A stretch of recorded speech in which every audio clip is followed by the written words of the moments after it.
అనలేదే, అనలేదు. పైగా అన్నిట్లో కలుపుకున్నారు. శుభకార్యాలకు కూడా వెధవని పిలిచారు, విధవని పిలవాల. ఇలాంటి దుస్థితి చరిత్రలో ఉంది అని నేను చెప్పినప్పుడు ఆయన అన్నాడు, కిరణ్ పాల్ గారు మాకు కూడా అర్థమవుతుంది మీ బాధ ఏమిటో, కరెక్టే, కానీ మీరెందుకు తెల్లచీర గురించి చెప్పారు నాకు అది చెప్పండి అన్నాడు. నేను అన్నాను, మీకు తెలుసా క్రైస్తవ్యంలో అందరూ తెల్లచీరలు ఏం కట్టుకోరు. మీరే చెప్పండి, మీ మఠాలలో మీ ఆశ్రమాలలో చాలామంది కాషాయపు చీరలు కట్టుకొని ఉంటారు కదా, కాషాయపు బట్టలే వేసుకుంటారు, ఎందుకు అన్నాను. అదేమిటండి, వారు తమ జీవితాన్ని ఇంకా ఆ ఆశ్రమానికి ఆ మఠానికి అంకితం చేసుకొని దైవ సేవ చేసుకుంటుంటారు కాబట్టి ఏ రంగు బట్టలు మాకొద్దు అని చెప్పి శాంతికి చిహ్నంగా కాషాయపు వస్త్రాలు ధరించుకుంటారన్నాడు ఆయన. అదే నిజమైతే క్రైస్తవులు కూడా దేవుని కొరకు తమ జీవితాన్ని పూర్తిగా సమర్పించుకొని నాకు ఇంకా రంగు బట్టలే వద్దు, నా ఇష్టాలు కూడా చంపుకొని నేను దేవుని కొరకు బ్రతుకుతానని ప్రతిష్ఠితులు మాత్రమే క్రైస్తవ్యంలో తెల్ల బట్టలు వేసుకొని తమ జీవిత కాలం అంతా సమర్పించుకొని ఉంటున్నారు. ప్లాస్టిక్ మనుషులు, ప్లాస్టిక్ చప్పట్లు, ప్లాస్టిక్ స్తుతులు కదా. దేవుణ్ణి స్తుతించేటప్పుడు సగం సగం చేయకూడదు, బలంగా చేయాలి. మనలో అది లేదు కాబట్టే ఇంకా ఉజ్జీవం ప్రజలకు అర్థం కావట్లా. పదే పదే పొడవాల్సి వస్తుంది అనమాట మనల్ని. గొడవ పడ్డానికి చూడండి, సిగ్గు లేకుండా అరుస్తాం. గొడవ పడ్డానికి సిగ్గుండదు. పక్కనోడు ఏమనుకుంటాడు, మన మాట ఎవరికి వినపడుతుంది, సిగ్గుండదు. పక్కింట్లో గ్లాస్ ఉన్నందుకు ఎంత గొడవ పడ్డాం.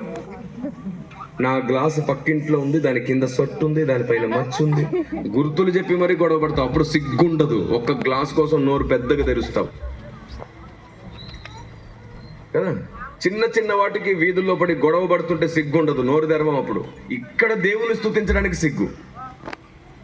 అలా నోరు తెరిచి బిగ్గరగా అరిస్తే నష్టం, కానీ ఇక్కడ స్తుతిస్తే నీకు ఆత్మీయ లాభం ఉంటుంది. ఇక్కడ నువ్వు నోరు తెరవలేకపోతున్నావు, ఎంత దౌర్భాగ్యం. మనం స్తుతిస్తే ఒకరినొకరు బలపరుచుకోగలుగుతాం. మీకు ఒక పెద్ద మాట చెప్తాను ప్రసంగం మధ్యలో. ఇలాంటి సందర్భంలో కొందరు బలహీనులు ఉంటారు సభల్లో, కొందరు బలవంతులు ఉంటారు, కొందరు ప్రార్థనా పరులు ఉంటారు, అసలు కొందరు ప్రార్థనే చేయని వారు కూడా ఉంటారు, కొందరు పాపులు ఉంటారు, కొందరు పరిశుద్ధులు ఉంటారు, నీతిమంతులు ఉంటారు, అనీతిమంతులు కూడా ఉంటారు. కానీ ఇలా అందరూ కలిసి స్తుతిస్తున్నప్పుడు ఎవ్వరు ఒక్కరు కూడా మిగలకుండా అన్ని రకాల వాళ్ళు కలిసి స్తుతిస్తుంటే ఒకరిని బట్టి ఒకరికి కృప కలుగుతుంది, ఒకరిని బట్టి ఒకరికి సమాధానం కలుగుతుంది, ఒకరిని బట్టి మరొకరికి దయ కలుగుతుంది. దేవుడు ఒకరిని బట్టి మరొకరిని కనికరిస్తాడు. ఆమేన్. ఇక్కడ వ్యత్యాసం లేకుండా అందరూ సమానంగా పొందడానికి అందరం కలిసి స్తుతి చేయాలి. దేవునికి స్తోత్రం కలుగునుగాక.